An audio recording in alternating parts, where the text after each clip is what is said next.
Hello friends, welcome to KV special channel. आप सब जानते हो D triple S P preparation 2021 के लिए मैंने डिफरेंट कोर्सेज अपने चैनल पर स्टार्ट किए हुए हैं। अगर आप डीएसएसपी पीआरटी की प्रिपरेशन कर रहे हो तो साइकोलॉजी के लिए जो मैंने कोर्स स्टार्ट किया है जो बिल्कुल फ्री ऑफ कॉस्ट है, और मैं उसमें आप लोगों को इंपॉर्टेंट टॉपिक्स कराती हूँ जो एग्जाम पॉइंट ऑफ व्यू से काफ़ी ज़्यादा इंपॉर्टेंट होते हैं और साथ ही लेटेस्ट एग्जाम पैटर्न पर बेस्ड होते हैं।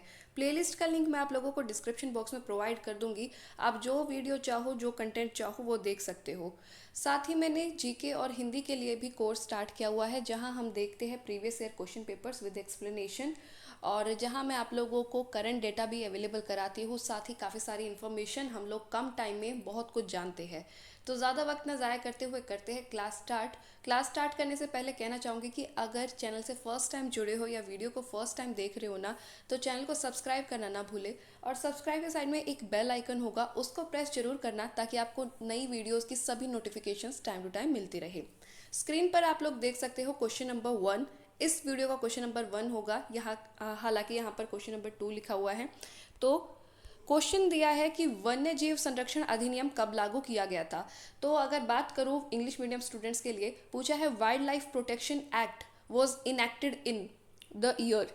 तो वन्य जीव संरक्षण अधिनियम की अगर बात करूँ तो बेटा ये 1972 में ये लागू हुआ था, और इसमें जो जितने भी हमारे protection of plants animal species उसके लिए ये इनेक्ट किया था। जितने भी पौधे हैं या फिर जितने भी वन्य जीव हैं उनको सुरक्षा प्रदान करने के लिए, और जो अवैध शिकार होते थे, इलीगल जो हंटिंग होती थी, हंटिंग एंड पोचिंग होती थी, तस्करी होती थी, अवैध व्यापार होता था, उसको नियंत्रण करने के लिए इसी उद्देश्य के साथ जो वन्य जीव संरक्षण अधिनियम है उसको लागू किया गया था। एक यहाँ पर छोटी सी इन्फॉर्मेशन और देना चाहूँगी आप लोगों को कि वन्य जीव संरक्षण अधिनियम जो है ये संशोधन हुआ था इसके अंदर 2003 में। अगर बाई चांस इससे कुछ रिलेटेड पूछा जाए तो इसमें जो संशोधन हुआ था, अमेंड किया गया था, वो 2003 में किया गया था, जिसमें जो इसके कानून बनाए गए थे, या फिर अगर कोई भी अपराध करता हुआ मिलता है, इलीगल ट्रेड करता मिलता है एनिमल्स का या फिर बर्ड्स का या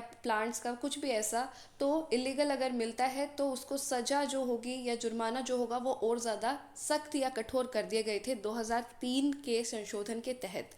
मूव ऑन करते हैं नेक्स्ट क्वेश्चन पर। Question number 2 of this video पूछा है निम्नलिखित में से कौन सी फसल रबी की फसल का उदाहरण नहीं है। तो दो तरीके की फसल, एक्चुअली फसल में से क्वेश्चन आ जाता है, रबी हो गई आपकी, खरीफ हो गई, या फिर जो आपकी जायद क्रॉप्स हैं उनमें से क्वेश्चंस देखने को मिलता है। अभी हम कुछ सीरीज जो करते रहते हैं, 2-4 दिन पहले भी क्वेश्चन देखने को मिला था खरीफ क्रॉप से, तो उसमें पूछा गया था सीजन। यहाँ पर पूछा गया है कि कौन सा उदाहरण नहीं है। तो ये आप लोगों को बिल्कुल आना चाहिए, रबी कौन सी है, खरीफ कौन से है, जायद कौन से है, तो इनमें से ज़रूर ये वाले पढ़ना है सभी बच्चों को। तो यहाँ पर थोड़ी सी इन्फॉर्मेशन देना चाहूँगी कि रबी की अगर क्रॉप्स की बात करूँ कौन सा उदाहरण नहीं है, तो सरसों, गेहूँ, जो ये तो है ही।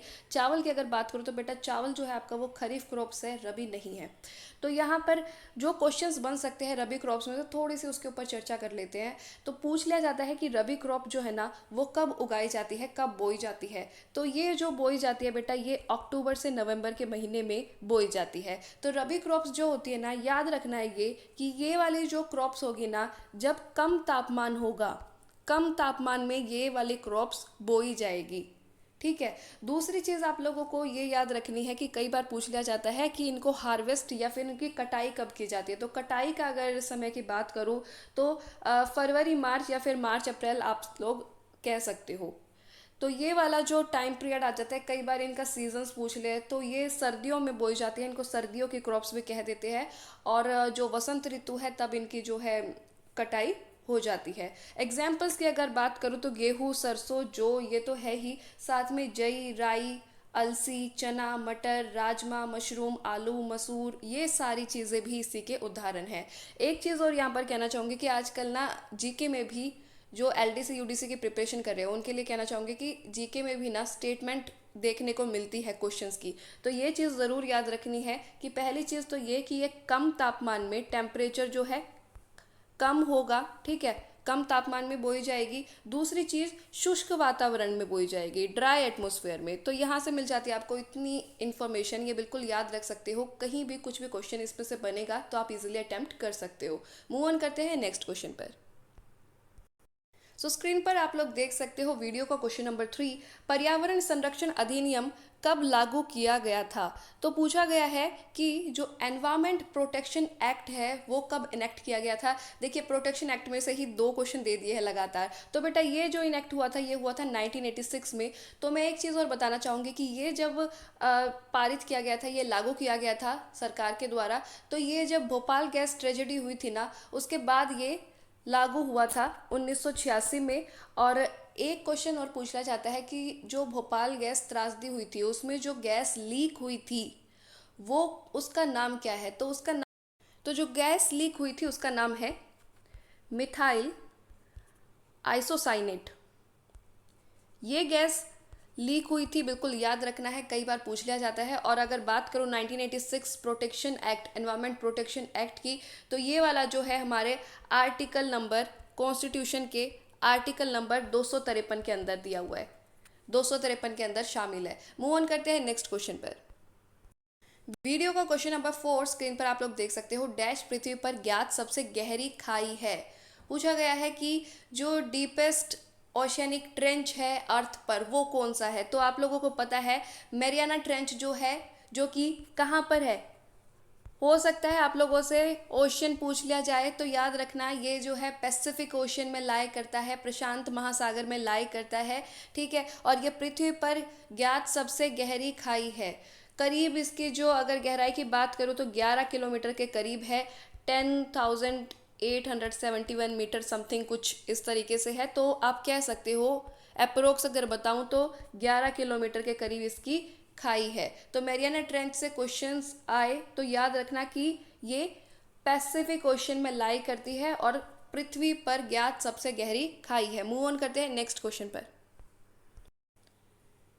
स्क्रीन पर आप लोग देख सकते हो question number 5 of this video, Guru Shikhar dash पर्वतमाला का उच्चतम बिंदु है। तो मैंने आप लोगों को बताया हुआ है कि पर्वत से कौन सा सबसे ऊंचा पॉइंट है, उच्चतम बिंदु कौन सा है, हाईएस्ट पीक, ये सब क्वेश्चंस पूछ ले जाते हैं। अक्सर डीएसएसबी पूछता है, स्टैटिक जीके से क्वेश्चंस आते ही आते हैं। आपका जो माउंटेन्स वाला हो गया, आपके जो ये सॉन्ग्स हो गए, फोक डांस हो गए, इनमें से क्वेश्चन ज़रूर देखने को मिलता है आप लोगों को। क्रॉप्स हो गई, कॉन्स्टिट्यूशन हो गया। तो ये तो कुछ टॉपिक ऐसे हैं जिसमें से आप लोगों को हमेशा क्वेश्चन देखने को मिलेंगे। तो ये वाली चीज़ें तो आपको बिल्कुल टिप्स पे होनी चाहिए। गुरु शिखर पर्वतमाला का उच्चतम बिंदु की अगर बात करूँ तो बेटा वो है अरावली। ये चीज़ें मैंने आप लोगों को मैं ये सब पहले ही बता चुकी हूँ, क्योंकि प्रीवियस जब हम वीडियोस कर रहे थे तो मैं यही कहूँगी कि सारी वीडियोस देख लेना, बहुत ज़्यादा इंपॉर्टेंट है। कई इन्फॉर्मेशन, बहुत एक क्वेश्चन में मैंने कई इन्फॉर्मेशन दी हुई है और वही चीज़ें घूम फिर के आ रही है। तो आप लोग भी ये चीज़ अगर शुरू से आप लोगों ने वीडियोस देखी होगी ना, तो आप लोग भी पता कर रहे होगे, आप लोगों को भी पता चल रहा होगा कि बातें जो है वही घूम फिर के आ रही है। सारी इन्फॉर्मेशन मैं आप लोगों को प्रोवाइड कराती हूँ। तो प्रीवियस जो वीडियो में आया था, जब मैंने क्वेश्चन कराया था, तो वो पूछा गया था जो विंध्या माउंटेन रेंज है, पर्वत श्रेणी है, उसका जो उच्चतम बिंदु है वो कौन सा है। तो मैंने आप लोगों को बताया हुआ है कि जो विंध्या का है बेटा वो है कलुमर, कलुमर पीक। तो कलुमर पीक का ना एक और चीज़ बताना चाहूँगी कि राइट आंसर उसमें भी कलुमर पीक ही था। इसको ना एक नाम से और जानते हैं, इसको एक नाम से और जानते हैं, और वो नाम है सद्भावना शिखर। सद्भावना शिखर, या फिर इसको इंग्लिश में अगर कहेंगे तो गुडविल पीक भी बोलते हैं, गुडविल पीक भी बोलते हैं। तो ये चीज़ हमेशा याद रखना। और एक चीज़ और पूछ ली जाती है, जो आपकी सतपुरा रेंज है, जो सतपुरा रेंज है बेटा उसका भी उच्चतम बिंदु याद रखना, हाईएस्ट पीक याद रखना। उसकी जो हाईएस्ट पीक है वो है धूपगढ़। क्या है? धूपगढ़। तो ये चीज़ें बिल्कुल याद रखनी आप लोगों को, अक्सर पूछ लिया जाता है। मूव ऑन करते हैं नेक्स्ट क्वेश्चन पर। स्क्रीन पर आप लोग देख सकते हो वीडियो का क्वेश्चन नंबर 6 पूछा है, निम्नलिखित में से कौन सा त्यौहार फसल त्यौहार नहीं है। फसल त्यौहार नहीं है तो ये पूछा गया है। नोखई की अगर बात करूँ तो बेटा ये फसल त्यौहार है और पूछा जा चुका है। जो प्रीवियस मैंने ये जीके की सीरीज स्टार्ट की हुई है ना, इसमें भी क्वेश्चन आ चुका है कि which one of the following is the agriculture based festival, तो और वो कहाँ सेलिब्रेट किया जाता है। तो इस तरीके से क्वेश्चन आया था। तो नोखई इसको नो खाई भी कह देते हैं, नुआ खाई भी कह देते हैं, ठीक है। तो ये जो फेस्टिवल सेलिब्रेट होता है ये होता है ओडिशा में। राइट आंसर ओडिशा हो गया था। अगर सीरीज देख रहे हो तो बिल्कुल आप लोगों को भी याद होगा, ओडिशा में होता है। अगर आप लोगों को बाई चांस ओडिशा ऑप्शन में ना देखने को मिले ना, तो छत्तीसगढ़ भी इसका आंसर हो सकता है, क्योंकि ये जो है पूर्वी छत्तीसगढ़ में भी ये त्योहार मनाया जाता है। ज़्यादा चांसेस है आपको ओडिशा मिल जाएगा ऑप्शन में। अगर 1% नहीं मिलता है तो ये चीज़ भी, ये एक्स्ट्रा इन्फॉर्मेशन भी याद रखने में कोई हर्ज नहीं है। आपका एक क्वेश्चन ठीक हो जाएगा अगर ऐसा कुछ आया तो। ओणम की अगर बात करूँ तो आप लोगों को पता है बहुत ही प्रमुख त्योहार, फसल की कटाई पर जो मनाया जाता है, सेलिब्रेट किया जाता है केरला में। ओणम बिल्कुल याद रखिएगा। अगर बात करूँ हरेली की, ये क्वेश्चन भी पूछा जा चुका है, ये त्यौहार भी आ चुका है DSSP में। तो हरेली जो सेलिब्रेट किया जाता है बेटा, वो किया जाता है छत्तीसगढ़ में, वो किया जाता है छत्तीसगढ़ में। तो ये सारी चीज़ें याद रखना। और अगर यहाँ पर पूछा है कि कौन सा नहीं है, तो नहीं की अगर बात करूँ तो दुर्गा पूजा नहीं है, क्योंकि ये तो आपका जो नवरात्रि की सेलिब्रेशन होती है उसके लिए होता है, ठीक है। तो यहाँ पर फसल त्योहार पूछा था, इसलिए राइट आंसर क्या हो जाएगा, दुर्गा पूजा। मूव ऑन करते हैं नेक्स्ट क्वेश्चन पर। स्क्रीन पर आप लोग देख सकते हो वीडियो का question number 7। Dash Himachal Pradesh में एक प्रकार का धार्मिक गीत है जिसे अक्सर एक नवविवाहित दुल्हन या एक अविवाहित लड़की के लिए गाया जाता है जिसकी निकट भविष्य में शादी होने की उम्मीद है। तो वो बेटा राइट आंसर यहाँ पर आप देख सकते हो आंचलिया, हिमाचल प्रदेश में जो कि गाया जाता है। थोड़ा सा नहीं इनके बारे में बात कर लेती हूँ, क्योंकि फोक डांस हो गए, फोक सॉन्ग्स हो गए, इनमें से क्वेश्चन अक्सर देखने को मिलते हैं। तो अगर आप लोगों को कहीं से भी इंफॉर्मेशन मिल रही है ना, तो ये लगा लीजिए कि वो आप लोगों के लिए सोने पर सुहागा है।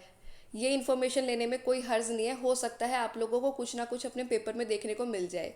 तो बिरहा, सबसे पहले बात करूँ अगर बिरहा की, तो ये बिरहा जो गाया जाता है बेटा, ये बेसिकली यूपी और बिहार में, ये ज़्यादातर यूपी, बिहार, झारखंड साइड देखने को मिलता है ये जो लोकगीत है।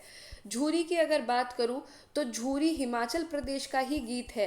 ये वाला ऑप्शन जो है रिपीट हो चुका है, झूरी पूछा जा चुका है, तो ध्यान रखिएगा हिमाचल प्रदेश में गाया जाता है। और ये जो गाया जाता है ना, ये विर है, या फिर आप कह सकते हो सेपरेशन के लिए गाया जाता है, एक दूसरे से अलग होने के लिए। जब कोई एक दूसरे से अलग होता है तब झूरी संगीत गाते हैं, झूरी गीत गाते हैं, और ये हिमाचल प्रदेश का ही है। अगर बात करूँ कजरी की, कजरी तो इतना ज़्यादा इंपॉर्टेंट है, कजरी तो अक्सर देखने को मिल जाता है, SSC वगैरह में भी कई बार पूछा जा चुका है। तो कजरी गीत है बेटा यूपी, कजरी गीत है यूपी का। तो ये चीज़ बिल्कुल याद रखनी है। मूव ऑन करते हैं नेक्स्ट क्वेश्चन पर। स्क्रीन पर आप लोग देख सकते हो वीडियो का क्वेश्चन नंबर 8, निम्नलिखित में से किस राज्य के साथ भटियाली लोकगीत संबंधित है। देखिए ऐसे ऐसे गीत पूछे जाते हैं जिनका नाम भी लेने में इतना अलग लगता है कि भटियाली लोकगीत। तो भटियाली लोकगीत की अगर बात करूं तो पश्चिम बंगाल से ये संबंधित है, पश्चिम बंगाल से ये जुड़ा हुआ है, ठीक है। तो याद रखिएगा ये भी। मूव ऑन करते हैं नेक्स्ट क्वेश्चन पर। स्क्रीन पर आप लोग देख सकते हो वीडियो का क्वेश्चन नंबर 9। हॉर्मुज जलड मरुमध्य ओमान की खाड़ी और डैश को जोड़ती है। तो अगर मैं बात करूं, ये क्वेश्चन घुमा फिरा करके आया है।